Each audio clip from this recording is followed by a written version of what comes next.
So, this is the video that we're making to end off today's show. I initially had an Elias Pettersson thing already scheduled and pre-uploaded, but we're going to be moving that over to tomorrow because I wanted to talk about a former Canuck. Somebody that stole the hearts of all Vancouver Canucks fans and New York Rangers fans in the short time that he was over there with the Big Apple. The Ottawa Senators have just pulled off the biggest move, the best move of the summer of Dorian. They've signed forward Tyler Motte to a one-year contract with an AAV of $1.35 million a season. Now, I'm kind of joking here. I get it, Tyler Motte is not as important as Claude Giroux. He is not as important as Alex DeBrincat. He is not as important as, who the heck else is there? Cam Talbot? Yeah, the Sens did a lot of good this offseason, and Tyler Motte is pretty much the icing on the cake for everything that Pierre Dorian was able to do with his squad. And the reason I say that is because this contract, 1 year, $1.35 million, this is really great, especially in comparison to what people thought Tyler Motte would be able to get on the open market. Now, this is the story of Motte right here. You'll take a look at the profile, you'll take a look at the points, and you'll say, wow, this guy's not really all too great. That is where you are wrong, my friend, because Tyler Motte, even though he is only 27 years old, so he is not really in a capacity to get any better as his career goes on, even though he's not the biggest guy in the world, 5'10", 192.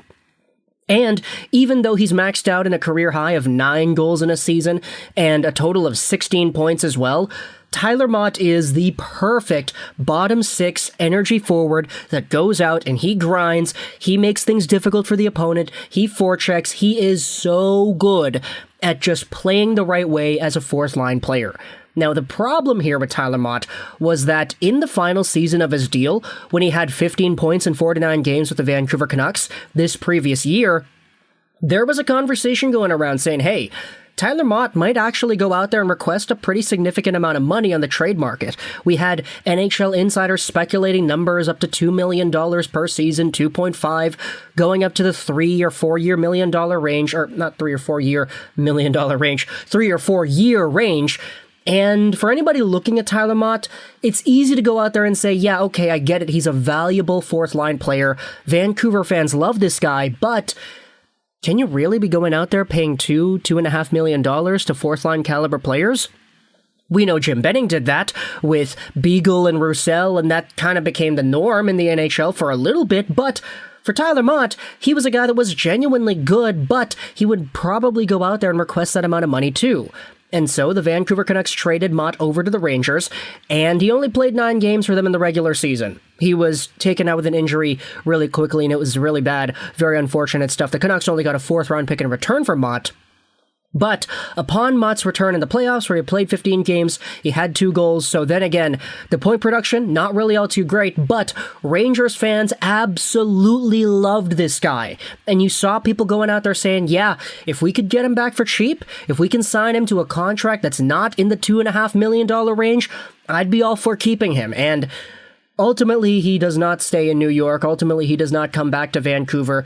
He goes over to Ottawa with a 1-year, $1.3 million contract, which is pretty good for Motte and his services because realistically, this is an opportunity for Motte to actually play in a lineup that has a little bit more flexibility towards the tail end of their setup.